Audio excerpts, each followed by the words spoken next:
Shalom, Parashat Va'et Hanan. Nous avons dépassé Tisha B'Av. Va'et Hanan, c'est Nahamu. On commence les 7 semaines de Nehamata, de la conservation, et le premier Shabbat, c'est celui de Va'et Hanan. Dans Va'et Hanan, nous avons Moshe Rabbeinu qui adresse des prières à Akadosh Baruch Hu. Ces prières était au nombre de 515.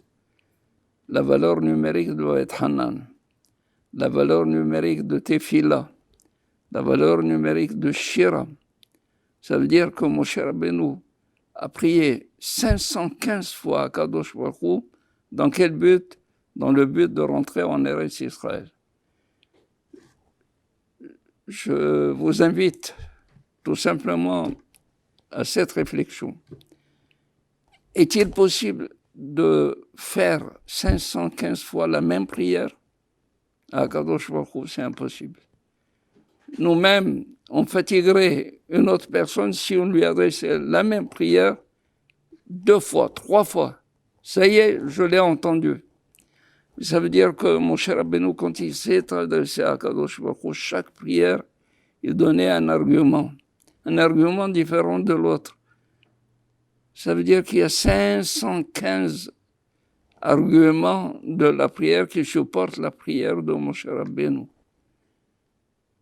Un des arguments que donne notre maître, Rabbi Yaakov Abessera, est le fait suivant. Il dit à Kadosh Baruch Hu, tu as écrit dans ta Torah qu'il faut revenir B'tchouva et que celui qui revient B'tchouva, il est agréé. Pourquoi tu ne me donnes pas la possibilité de faire teshuva? Si tu ne me donnes pas la possibilité de faire teshuva, ça veut dire que l'enseignement de ta Torah est lui-même disqualifié par ce fait.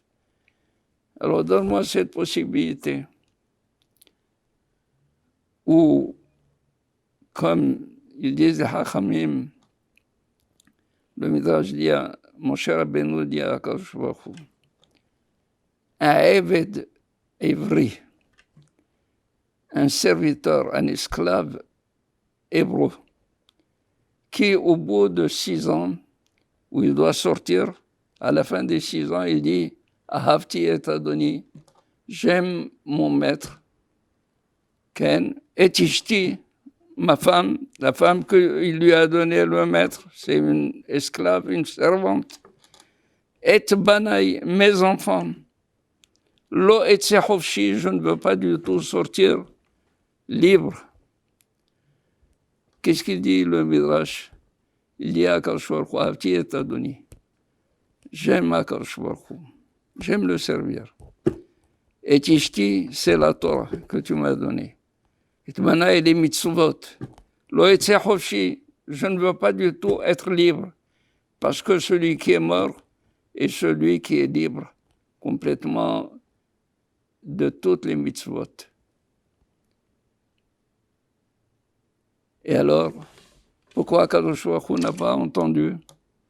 C'est vrai, c'est un enseignement de la Torah. Pourquoi Moshe n'a-t-il pas eu la chance d'être exaucé? Bien, parce qu'on nous dit V'im amor yomar ha'eved. Quand est-ce qu'on prend en considération les paroles du ha'eved? S'il le dit, il le redit. Quand il le redit une deuxième fois, ça veut dire qu'il confirme la première fois, et alors en ce moment, on lui poinçonne l'oreille droite, on lui dit Eved Olam, il est Eved à tout jamais. Mais ici, avant qu'il ne revienne à dire une deuxième fois à Moshe Rabbeinu, Akadosh Baruch Hu dit Chut, Moshe, Rablach, arrête-toi. Arrête-toi, ne dis pas une deuxième fois.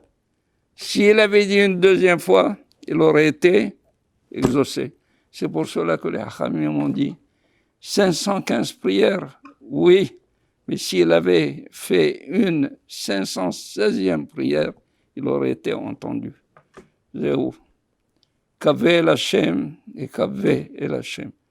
Si tu vois que la première prière n'a pas été exaucée, répète la prière. Et Akadosh Baruch Hu, il est là pour exaucer les prières. Ya Rasson qu'il exauce nos prières. Amen. Ya Rasson, Shabbat Shalom.